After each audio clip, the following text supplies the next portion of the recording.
Hello दोस्तों, आज हम लोग ग्रीन्स थ्योरम पर एक क्वेश्चन देखते हैं।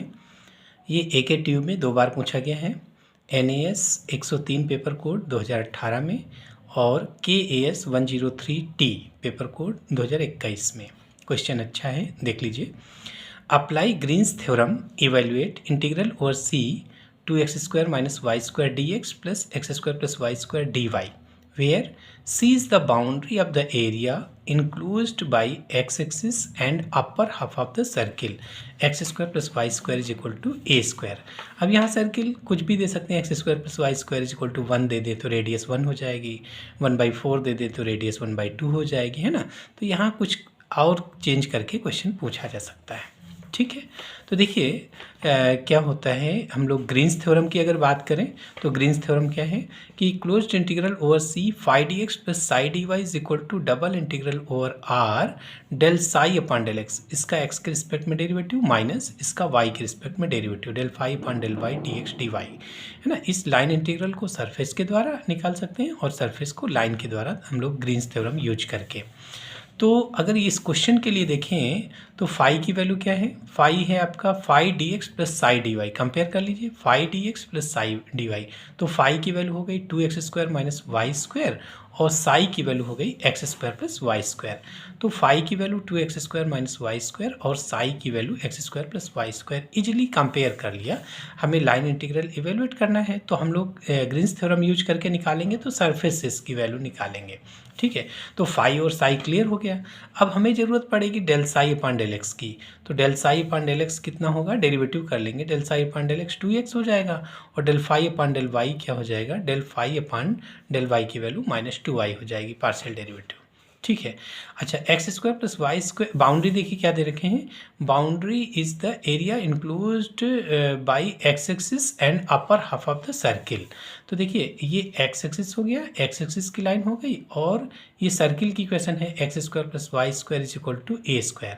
और सेमी सर्किल की बात करें अगर, तो सर्किल का जो अपर वाला पोर्शन है, upper half of the circle, है ना, ये एक्स एक्सिस के एक अपर साइड में सर्किल का पोर्शन होगा, एक बिलो साइड में।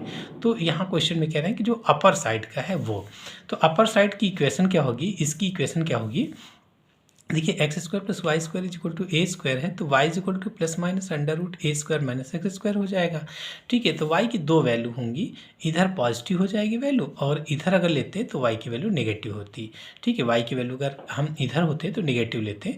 अब क्वेश्चन में जो रीजन दे रखे हैं, जो बाउंड्री C दे रखे हैं, देखिए C हमेशा क्लोज्ड होना चाहिए, किसमें, ग्रीन्स थ्योरम में। C किसकी बाउंड्री है, जिस रीजन की बात कर रहे हैं उसकी बाउंड्री C है।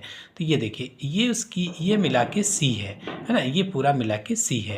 तो हम लोग इसको 2 पार्ट में ब्रेक कर सकते हैं, C1 C2। हालांकि लाइन इंटीग्रल से नहीं, हमें तो सरफेस इंटीग्रल से वैल्यू निकालना है, तभी ग्रीन्स थ्योरम यूज होगी।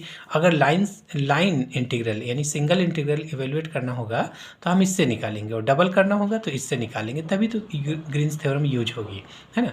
तो हमें लाइन इंटीग्रल निकालना है, इसका मतलब सरफेस इंटीग्रल निकालना होगा, ठीक। तो देखिए सर्किल का जो रीजन है कैपिटल R, यहाँ जो कैपिटल R है वो जिसकी बाउंड्री C है, जो रीजन बाउंड हुआ वो R हो गया, ठीक है, वो रीजन R है। तो उसकी लिमिट ले लेते हैं। तो लिमिट के लिए क्या करना होगा, स्ट्रिप में x एक्सिस या y एक्सिस जो भी सुटेबल हो उसके पैरेलल एक स्ट्रिप खींचेंगे। तो मान लीजिए हमने y एक्सिस के पैरेलल स्ट्रिप खींच दिया और स्ट्रिप पर स्मॉल एलिमेंट, देखिए एक्स वाई की लिमिट कैसे लोगे, लिमिट लेने का कंसेप्ट देखिए, रीजन में कहीं भी एक्सिस के पैरेलल स्ट्रिप खींचो, चाहे एक्स एक्सिस के या चाहे वाई एक्सिस के, जो भी आप सुटेबल समझें, यानी हमें एक लिमिट कांस्टेंट करनी होगी, ठीक है। तो यहाँ पर दोनों खींच सकते थे, वाई एक्सिस के पैरेलल भी खींच सकते थे, रिजल्ट सेम आएगा, और चाहे वाई एक्सिस के पैरेलल खींच लो। तो सपोज आपने वाई एक्सिस के पैरेलल स्ट्रिप खींच लिया, ठीक है। स्ट्रिप पर एक स्मॉल एलिमेंट ले लो, स्मॉल एलिमेंट, और स्मॉल एलिमेंट को स्ट्रिप पर मूव करा दो, है ना। हमेशा लिमिट माइनस से प्लस की तरफ लेंगे। मूव करने का मतलब हुआ छोटे छोटे पार्ट में उसका सम अप कर रहे हैं, तभी इंटीग्रेशन हुआ, इंटीग्रेशन का मतलब हुआ सम, ठीक है। तो देखिए इस छोटे छोटे पार्ट्स का, इस तरीके छोटे छोटे पार्ट्स किया और उनका सम अप किया, तो हम इस बात को ऐसा बोलेंगे कि स्मॉल एलिमेंट को स्ट्रिप पे मूव करा दिया है नहीं, ठीक है। और फिर पूरी स्ट्रिप को रीजन में मूव करा दें, पूरी स्ट्रिप को रीजन में मूव करा दें। मान लीजिए पूरा हमें पूरा कलर करना हो तो क्या करें, स्मॉल एलिमेंट को स्ट्रिप पे मूव करा दिया, ये कलर हो गया, फिर पूरी स्ट्रिप को इस तरीके से पूरा मूव करा देंगे तो पूरा कलर हो जाएगा, ठीक है। यहाँ कलर करने का मतलब है सम अप कर रहे हैं छोटे छोटे पार्ट्स का, ठीक है। तो स्मॉल एलिमेंट को स्ट्रिप पे मूव करा दो, लिमिट हमेशा माइनस से प्लस की तरफ चली गई, तो किस एक्सिस के लॉन्ग मूव कर रहा है, वाई एक्सिस के, तो वाई की लिमिट आएगी। तो यहाँ पर वाई की वैल्यू एक्स एक्सिस पर है तो वाई की वैल्यू 0 होगी, और यहाँ पर वाई की वैल्यू इस सर्किल की इक्वेशन से निकालेंगे। तो सर्किल की इक्वेशन क्या है, y is equal to under root a square minus x square, ऊपर प्लस होगा नीचे वाला माइनस होगा। तो वाई की लिमिट क्या गई, वाई की लिमिट हो गई 0 to under root a square minus x square. अब पूरी स्ट्रिप को रीजन में मूव करा दो, पूरी स्ट्रिप को रीजन में मूव करा दो। हमने बताया लिमिट हमेशा माइनस से प्लस की तरफ चलती है ना, लिमिट माइनस से प्लस की तरफ चलेगी। तो ये देखिए यहाँ से स्टार्ट करेगी, यहाँ पर एक्स इक्वल टू क्या है a, x equal to minus a, यहाँ पर minus a x equal to, और इस तरीके से जाएगा यहाँ तक जाएगा मैक्सिमम, तो एक्स इक्वल टू ए, तो ए की लिमिट हो गई माइनस ए टू ए, ठीक है। यानी स्मॉल एलिमेंट को स्ट्रिप पे मूव कराएंगे, एक लिमिट आएगी, पूरी स्ट्रिप को रीजन में मूव कराएंगे, दूसरी लिमिट आएगी, और स्ट्रिप हमेशा एक्सिस के पैरेलल खींची जाती है, ठीक है। तो एक्स की लिमिट हो गई minus a to x equal to a, ठीक है। तो चलिए ग्रीन्स थ्योरम यूज करके लिमिट रख लो। तो Green's theorem integral over C phi d x plus psi d y is equal to, ये ग्रीन्स थ्योरम हो गई, एक बार यहाँ हमने फिर लिख लिया, phi d x plus psi d y is equal to double integral over R del psi upon del x minus del phi upon del y d x d y, ठीक। अब देखिए साई की वैल्यू ये है, इसका एक्स के respect में derivative, partial derivative 2x हो गया, फिर minus del phi upon del y, del phi upon del y हो जाएगा माइनस का इसका 0, इसका माइनस 2y, और यहाँ एक ऑलरेडी माइनस है तो माइनस माइनस प्लस का 2y into d x d y लिखा ही है, ठीक है। अब यहाँ r हटा के, r तो ये हमारा ये रीजन था, r हटा के लिमिट रख लो, तो ये लिमिट रख लो, हमेशा लिमिट कांस्टेंट वाली पहले रखेंगे, है ना, लिमिट हमेशा कांस्टेंट वाली पहले रखेंगे। तो x की लिमिट हो गई माइनस ए टू ए, और y की लिमिट हो गई 0 to under root a square minus x square, और फिर 2x plus 2y d x d y, ठीक है। अब आप सबसे पहले ये इंटीग्रल किसका है, y का, लिमिट किसकी है, ये y की।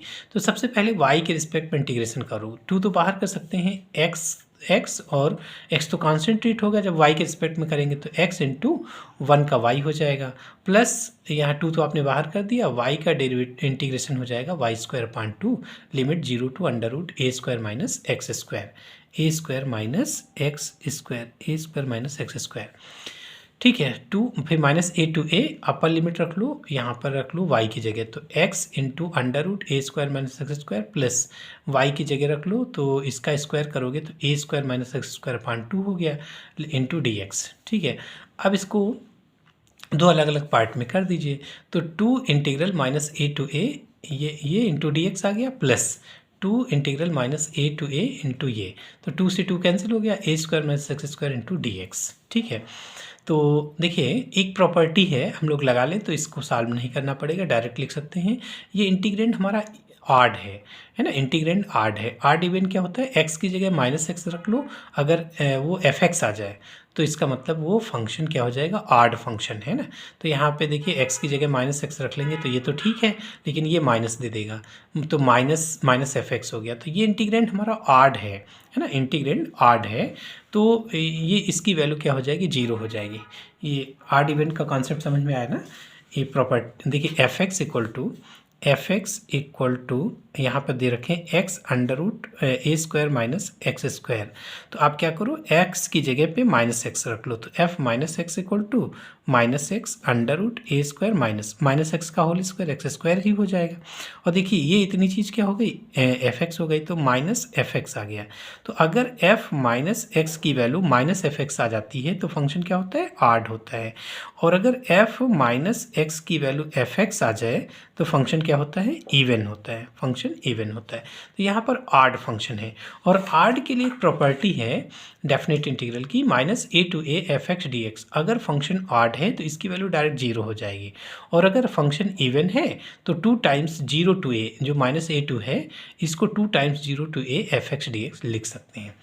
तो देखिए ये वाला ऑड फंक्शन है तो इसकी वजह से ये पूरा जीरो हो गया। ये इवन फंक्शन है ना, x की जगह -x रखेंगे तो यही पूरा फिर आ जाएगा। तो इसको हम 2 टाइम्स 0 to a लिख सकते हैं fx dx। ठीक है, तो ये तो बिना कैलकुलेशन के ये तो डायरेक्ट जीरो हो गया, कैलकुलेट करोगे तब भी यही आएगा। अब देखिए 2 तो बाहर है, ए स्क्वायर का इंटीग्रेशन ए स्क्वायर इंटू एक्स हो गया माइनस एक्स स्क्वायर का integration x cube upon 3 limit 0 to a। फिर ए रख लोगे तो a square into A minus A cube upon 3, lower limit 0 पर सब 0 आ जाएगा। तो ए क्यूब माइनस ए क्यूब अपॉन 3, तो 2a क्यूब अपॉन 3 और 2 ऑलरेडी है तो 4/3 इंटू ए क्यूब। ये इस इंटीग्रल की वैल्यू हो गई जो इवेल्युएट करवा रहे थे। इंटीग्रल ओवर सी, फाई की वैल्यू आपने यहाँ रख लिया तो phi d x plus psi d y, psi की वैल्यू रख लिया। तो यही इस इंटीग्रल को इवेल्युएट करवा रहे थे बाय यूजिंग ग्रीन्स थ्योरम। इस तरीके हम लोग ग्रीन्स थ्योरम से इंटीग्रल को इवेल्युएट कर सकते हैं, लाइन इंटीग्रल को, वो भी सरफेस की हेल्प से, है ना। तो ये अच्छा क्वेश्चन था ग्रीन्स थ्योरम का। और इस तरीके के और ग्रीन्स थ्योरम के क्वेश्चंस देखने के लिए आप डिस्क्रिप्शन बॉक्स में जाइए, वहाँ पर ग्रीन्स थ्योरम के और क्वेश्चंस की लिंक दी है तो डायरेक्ट आप देख सकते हैं। ठीक है, थैंक यू।